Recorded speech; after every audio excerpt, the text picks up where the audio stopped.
Hello ಎಲ್ರಿಗೂ ನಮಸ್ಕಾರ. ಭಾರತಕ್ಕೆ ಬಿಗ್ ಶಾಕ್ ಕೊಟ್ಟಿದ್ದಾರೆ ಸೌತ್ ಆಫ್ರಿಕಾ. ಸೊ ಇಂಡಿಯಾದಲ್ಲಿ 2010 ಬಳಿಕ ಟೆಸ್ಟ್ ಮ್ಯಾಚನ್ನು ವಿನ್ ಆಗಿದ್ದಾರೆ. ಸೊ ಅದ್ಭುತವಾದ ವಿಕ್ಟ್ರಿ ಬಂದಿದೆ ಸೌತ್ ಆಫ್ರಿಕಾ ತಂಡಕ್ಕೆ. ಭಾರತ ಮತ್ತೊಮ್ಮೆ 124 ಲೋ ಸ್ಕೋರನ್ನು ಚೇಸ್ ಮಾಡೋದಕ್ಕೆ ಆಗೋದಿಲ್ಲ.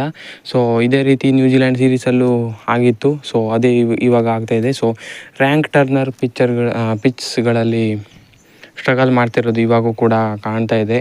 ಸೊ ಈ ಮ್ಯಾಚ್ನಲ್ಲಿ ಏನೇನಾಗಿತ್ತು ಅಂತ ನೋಡೋಣ ಇವತ್ತಿನ ದಿನದಲ್ಲಿ. ಅದಕ್ಕೂ ಮೊದಲು ಚಾನಲ್ಗೆ ಹೊಸಬರಾಗಿದ್ದರೆ ದಯವಿಟ್ಟು ಸಬ್ಸ್ಕ್ರೈಬ್ ಮಾಡಿ.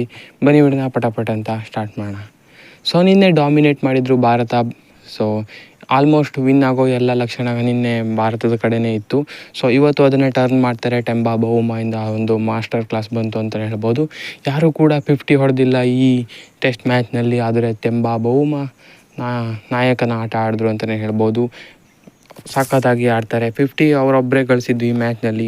ಬರೋಬ್ಬರಿ 136 ಬಾಲನ್ನು ಪೇಸ್ ಮಾಡಿದ್ದಾರೆ. ಅದು ಈ ಪಿಚ್ಚಲ್ಲಿ ಗ್ರೇಟ್ ಅಂತಲೇ ಹೇಳಬೇಕು. ಸೊ ನಿನ್ನೆ 63ರ ಲೀಡಿತ್ತು ಮ್ಯಾಚ್ ಸ್ಟಾರ್ಟ್ ಮಾಡಿದಾಗ. 63ರ ಲೀಡನ್ನು ಎಕ್ಸ್ಟೆಂಡ್ ಮಾಡ್ಕೊಳ್ತಾ ಹೋಗ್ತಾರೆ. ಟೆಂಬಾ ಬೌಮಾ ಮಾಸ್ಟರ್ ಕ್ಲಾಸ್ ಬಂತು. ಹಾಗೆಯೇ ಅವ್ರಿಗೆ ನೆರವಾಗಿದ್ದು ಕಾರ್ಬಿನ್ ಬಾಷ್ ಅವರ ಸಣ್ಣ ಕ್ಯಾಮಿಯೋ ಹೆಲ್ಪ್ ಆಯಿತು. ಸೊ ಅಗ್ರೆಸಿವ್ ಇನ್ನಿಂಗ್ಸ್ ಅಂತಲೇ ಹೇಳ್ಬೋದು ಅವ್ರದ್ದು. ಬಿಟ್ಟು 2 ಬೌಂಡ್ರಿ ಹಾಗೂ 1 6 ಇತ್ತು ಅವರ ಇನ್ನಿಂಗ್ಸ್ನಲ್ಲಿ. 25 ರನ್ ಕೊಡುಗೆ ನೀಡ್ತಾರೆ. ಟೆಂಬಾ ಬೌಮಾ ಕೊನೆಯ ತನಕನೂ ಇದ್ದು ಒಂದು ಅದ್ಭುತವಾದ ಇನ್ನಿಂಗ್ಸನ್ನು ಆಡ್ತಾರೆ. 55 ರನ್ಸನ್ನು ಹೊಡೆದಿದ್ದಾರೆ ಟೆಂಬಾ ಬೌಮಾ ಅವರು 136 ಬಾಲ್ನಲ್ಲಿ. ಹಾಗೆಯೇ ನಾಟ್ಔಟಾಗಿ ಕೂಡ ಉಳಿತಾರೆ. ಇನ್ನು ಯಾರಾದರೂ ಸಪೋರ್ಟ್ ಮಾಡಿದರೆ ಇನ್ನೂ ಕೂಡ ಲೀಡ್ ಎಕ್ಸ್ಟೆಂಡ್ ಮಾಡೋದಕ್ಕೆ ಅವರು ಹೆಲ್ಪ್ ಮಾಡ್ತಾಯಿದ್ರು. ಆದರೂ ಕೂಡ ಒಂದು ಲೆವೆಲ್ಗೆ ಲೀಡನ್ನು ಮಾಡಿದ್ರು. ಯಾಕಂದರೆ ಅದು ಟಫ್ ವಿಕೆಟ್ ಆಗಿತ್ತು. ಹಾಗೆಯೇ ಭಾರತದ ಕಡೆ 9 ವಿಕೆಟ್ ಇತ್ತು. ಶುಭ್ಮನ್ ಗಿಲ್ ಅವರು ಇಂಜುರಿ ಆಗಿರೋ ಕಾರಣ ಅವರು ಪಾರ್ಟಿಸಿಪೇಷನ್ ಮತ್ತೊಮ್ಮೆ ಈ ಟೆಸ್ಟ್ನಲ್ಲಿ ಇನ್ನೊಮ್ಮೆ ಮಾಡೋಲ್ಲ ಅಂತ ಅಫಿಷಿಯಲ್ ಅಪ್ಡೇಟ್ ಕೂಡ ಬಂದಿತ್ತು. ಸೊ ಅದು ಕೂಡ ಸ್ವಲ್ಪ ಬೂಸ್ಟ್ ಕೊಟ್ಟಿರುತ್ತೆ. ಯಾಕಂದರೆ ಒಂದು ಮೇನ್ ಬ್ಯಾಟರ್ ಇಲ್ಲ ಅಂತ ಹೇಳ್ತಾರೆ, ಬೌಲರ್ಸು ಕೂಡ ಅದೊಂದು ಹುಮ್ಮಸ್ಸು ಬರುತ್ತೆ. ಅದೇ ರೀತಿ ಕೂಡ ವರ್ಕ್ ಆಯಿತು. 124 ರನ್ ಕಡಿಮೆ ಮೊತ್ತ ಬೆನ್ನತ್ತಿದ ಭಾರತಕ್ಕೆ ಅದು ಕೂಡ ಟ್ರಿಕ್ಕಿ ಸ್ಕೋರೇ ಆಗಿತ್ತು. ಪಿಚ್ ಕೂಡ ಅದೇ ರೀತಿ ವರ್ಕ್ ಆಗ್ತಾಯಿತ್ತು.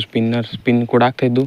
ಹಾಗೆಯೇ ಫಾಸ್ಟ್ ಬೌಲರ್ಸ್ಗೆ ಪೇಸ್ ಆ್ಯಂಡ್ ಬೌನ್ಸ್ ಕೂಡ ಇತ್ತು. ಸೊ ಅದೇ ರೀತಿ ವರ್ಕ್ ಆಯಿತು. ಯಶಸ್ವಿ ಜೈಸ್ವಾಲ್ ಅವ್ರನ್ನೇ ಎತ್ಕೊಳ್ತಾರೆ. ಮಾರ್ಕೋ ಯಾನ್ಸನ್ ಅವರು ಜೀರೋಗೆ 1 ವಿಕೆಟ್ ಕಳೆದುಕೊಳ್ಳುತ್ತೆ. ಅದಾದ ಬಳಿಕ ಫಾರ್ಮ್ನಲ್ಲಿರೋ KL ರಾಹುಲ್ ಅವರ ವಿಕೆಟ್ ಪ್ರೈಸ್ಡ್ ವಿಕೆಟ್ ಆಯಿತು ಅಂತಲೇ ಹೇಳ್ಬೋದು ಮಾರ್ಕೋ ಯಾನ್ಸನ್ ಅವ್ರಿಗೆ. ಮಾರ್ಕೋ ಯಾನ್ಸನ್ ಆನ್ ಫೈರ್ ಅಂತಲೇ ಹೇಳ್ಬೋದು. ಒಂದಕ್ಕೆ ಎರಡು ವಿಕೆಟನ್ನು ಕಳ್ಕೊಂಡು ಬಿಡ್ತಾರೆ ಭಾರತ. ಸೊ ಸ್ಟಾರ್ಟಿಂಗ್ನಲ್ಲೇ ಟ್ರಬಲ್ಗೆ ಹೋಗ್ತಾರೆ.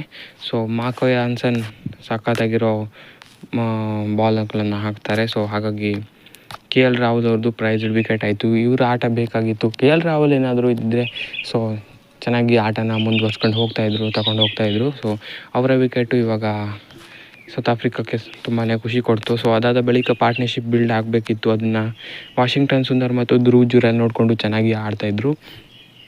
ಒಂದೊಳ್ಳೆ ಪಾರ್ಟ್ನರ್ಶಿಪ್ ಕೂಡ ಬರ್ತಾಯಿತ್ತು. 32 ರನ್ಗಳ ಪಾರ್ಟ್ನರ್ಶಿಪ್ ಬಂದಿತ್ತು. ಸೊ ಇನ್ನೇನು ಚೆನ್ನಾಗಿ ಬರ್ತಿದೆ ಅನ್ನುವಷ್ಟರಲ್ಲಿ ಬ್ಯಾಡ್ ಬಾಲ್ಗೆ ಔಟ್ ಆದರು ಅಂತಲೇ ಹೇಳ್ಬೋದು ಧ್ರುವ್ ಜುರೆಲ್ ಅವರು. ಹಾರ್ಮರ್ ಅವರ ಬ್ಯಾಡ್ ಬಾಲ್ಗೆ ಔಟ್ ಆದರು ಇಂಪ್ಯಾಕ್ಟು. ಸೊ ಅದೊಂದು ಮಿಸ್ಟೇಕ್ ಆಯಿತು. ಅದಾದ ಬಳಿಕ ಪಂತ್ ಅವರು ಕಾಟ್ ಆ್ಯಂಡ್ ಬೋಲ್ಡ್ ಆಗ್ತಾರೆ ಹಾರ್ಮರ್ ಅವ್ರಿಗೆ. ಸೊ ಹೀಗೆ ವಿಕೆಟ್ಗಳು ಬೀಳೋದಕ್ಕೆ ಸ್ಟಾರ್ಟ್ ಆಗುತ್ತೆ.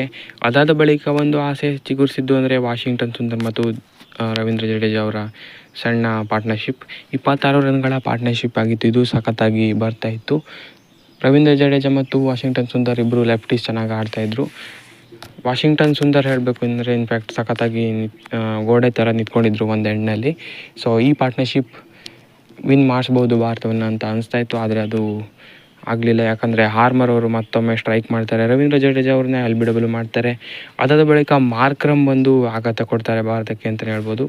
ಯಾಕಂದರೆ ಚೆನ್ನಾಗಿ ಆಡ್ತಿದ್ದ ವಾಷಿಂಗ್ಟನ್ ಸುಂದರ್ ಅವರ ವಿಕೆಟನ್ನು ಪಡ್ಕೊಳ್ತಾರೆ. ಇದರೊಂದಿಗೆ ಒಂದು ಆಲ್ಮೋಸ್ಟ್ ಕನ್ಫರ್ಮ್ ಆಗುತ್ತೆ ಸೌತ್ ಆಫ್ರಿಕಾಕ್ಕೆ ಈ ಮ್ಯಾಚ್ ನಮ್ಮ ಕೈಯಲ್ಲೇ ಇದೆ, ನಾವೇ ವಿನ್ ಆಗ್ಬೋದು ಅಂತ. ಸೊ ಅದೇ ರೀತಿ ಕೊನೆಗೆ ಕುಲ್ದೀಪ್ ಯಾದವ್ ಔಟ್ ಆಗ್ತಾರೆ. ಸೊ ಕುಲ್ದೀಪ್ ಯಾದವ್ ಔಟ್ ಆದ ಬಳಿಕ ಅಕ್ಷರ್ ಪಟೇಲ್ ಅವರು ಏನೂ ಮಾಡೋದಕ್ಕಾಗೋದಿಲ್ಲ, ಅವರೊಬ್ಬರೇ ಬ್ಯಾಟರ್ ಇರೋದು ಅಂತ ಬೀಸೋದಕ್ಕೆ ಸ್ಟಾರ್ಟ್ ಮಾಡ್ತಾರೆ. ಬೌಂಡ್ರಿ ಸಿಕ್ಸರ್ಗಳನ್ನು ಹೊಡಿತಾರೆ. 1 ಬೌಂಡ್ರಿ 2 ಸಿಕ್ಸ್ ಹೊಡೆದಿದ್ರು. ಸೊ ಸ್ವಲ್ಪ ಪ್ರೆಷರನ್ನು ಸೌತ್ ಆಫ್ರಿಕಾ ಕಡೆಗೆ ಕೊಟ್ಟರು ಅಂತ ಹೇಳುವಷ್ಟರಲ್ಲಿ ಕ್ಯಾಚ್ ಕೊಟ್ಟು ಔಟ್ ಆಗ್ತಾರೆ. ಮಹಾರಾಜ್ ಕೊನೆಯಲ್ಲಿ 2 ಬಾಲ್ 2 ವಿಕೆಟ್ ಪಡೆಯೋ ಮುಖಾಂತರ ಹಿಸ್ಟಾರಿಕ್ ಟೆಸ್ಟ್ ಮ್ಯಾಚನ್ನು ವಿನ್ ಆಗ್ತಾರೆ ಸೌತ್ ಆಫ್ರಿಕಾ.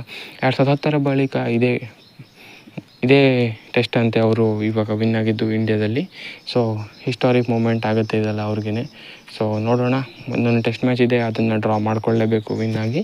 ಸೊ ಈ ಮ್ಯಾಚ್ನ ಕುರಿತಾಗಿ ಏನಿಸ್ತು, ಎಲ್ಲಿ ಎಡುವುದು ಭಾರತ ಅಂತ ಕಮೆಂಟ್ ಮಾಡಿ ತಿಳಿಸಿ. ಹೆಚ್ಚಿನ ವೀಡಿಯೋಗಾಗಿ ಸಬ್ಸ್ಕ್ರೈಬ್ ಮಾಡಿ sports in Kannada. Thank you.